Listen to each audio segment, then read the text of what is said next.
Yeah.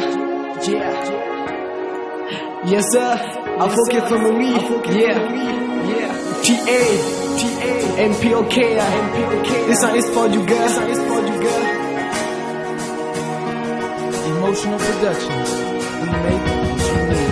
Let's say we get no time to do it. Nigga, you don't mind it. Everybody knows so you can't.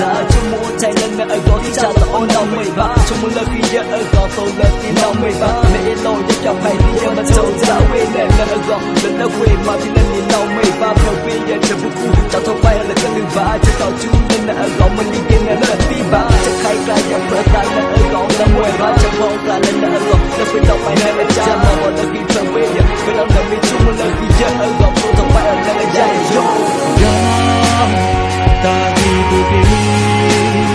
We buy it. Many people on there. Some may not learn how to deserve. Lần này tôi đi ta mau đẹp ta mau giàu nơi cứ đâu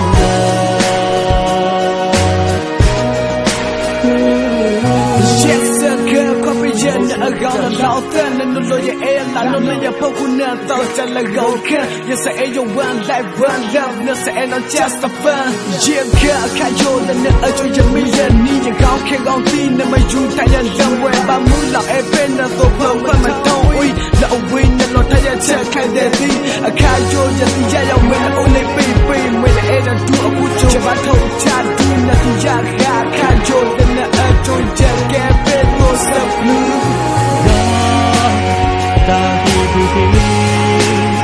we party there. Many people on there. Some may more learn how to deserve. Lần này tôi đi ta mau there. Ta mau giàu nơi cứ không We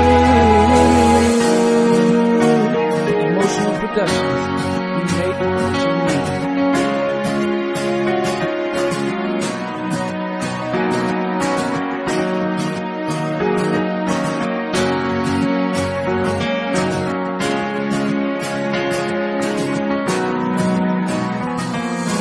Bây giờ bây giờ phun in your okay body to try to see ya move the need more about that không là chân lao ấy cloud for all the day là đi ba để ta cũng có phải nhau nhiều more trái đến là đi chân nó đây cũng là đi get to kind of for that day we get to get you long no long just ta long you make it like that for cho lại your team make không là giá nó cô ya em vui thì chân quên nó gõ nó giờ đi ya mà xong giờ ta thì sẽ pa mong nó gõ nó you make it ta cũng thì nó gõ nó giờ đi long cái chú sẽ mình lo everybody the salon na agonje ena la tamaja agono oluqueja picture go na DJ everybody them like no that no DJ everything you let the pump you go care na DJ all day k day la no just a take dinner na lo jam agent la lo jam on na check kai pan just be that blow I can't do just ya ya number flow ta đi we party there. Many people on there. Some may more learn how to deserve. Lần này tôi đi ta mau giàu